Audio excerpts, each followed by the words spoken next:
So I toured the sunrise of Scottsdale. Full disclosure, I'm currently working for a competitor at Belmont Village, Scottsdale, so I'm a biased source.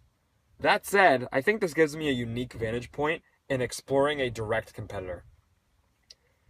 Scottsdale, Arizona has lived up to the stereotype of being a predominantly older town. Seemingly every block has some sort of older adult community. As such, driving to the sunrise, I passed countless other competitors, from big names like Brookdale to smaller local brands. However, despite the proximity to a major shopping plaza and countless hip restaurants, this sunrise felt very insulated from the outside world. Again, this is despite being on a fairly large block, sandwiched between two of the area's most heavily trafficked streets. Yet again, this building has so much separation from anybody else, due to both the plethora of trees and the expansive parking lot, that it still feels kind of isolated in a good way. As a result, the community doesn't really blend in or blend out because the structure appears so independent of the surroundings. As for the actual building, it's 3 stories and very accessible. From the outside, there's a lovely drive-in ending in a roundabout, and there's a nice walk under a shaded structure where you can pass residents who are outside enjoying the weather. The outside almost resembles a porte cochere, and pardon me on my pronunciation, which seems very common in this market. The landscaping was quite bland, but that has been common throughout much of Scottsdale. I imagine there are water regulations limiting the lush landscaping options. They had what my colleagues referred to as a typical sunrise chandelier effect to impress the adult children. They also had large porches and a bistro soda shop, which I found impressive, though admittedly a little dated. Seating was available everywhere, and the common areas were both very much in use while still having abundant seating for additional guests. The residents were a mix of assisted living and memory care. Despite at least a third of the building being memory care, the parking lot was surprisingly full of cars. And not because there was an event going on. It just seems like a lot of the residents drive. This checks out because the residents I saw appeared to ambulate very well. I saw very few using canes, walkers, or wheelchairs, at least relative to my expectations. As I walked around myself, the building felt incredibly hot. I went out of my way to see a thermostat and it was set to 80 plus degrees.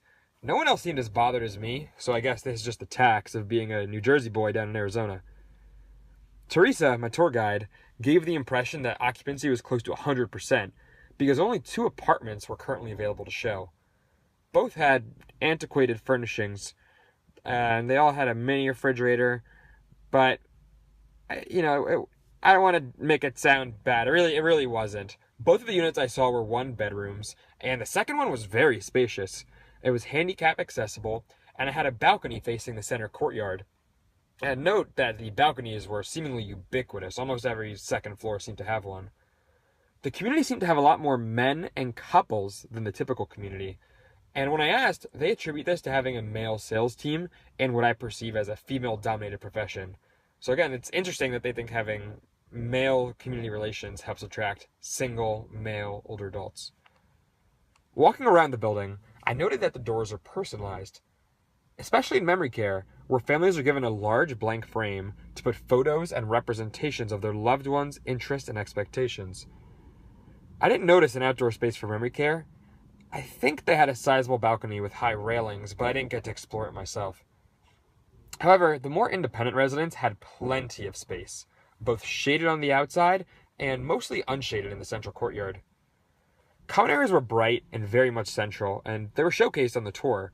The dining area was bright, energetic, and had the look of a 50s soda shop. The kitchen offered all-day dining, and with the jukebox in the corner, the place was really buzzing.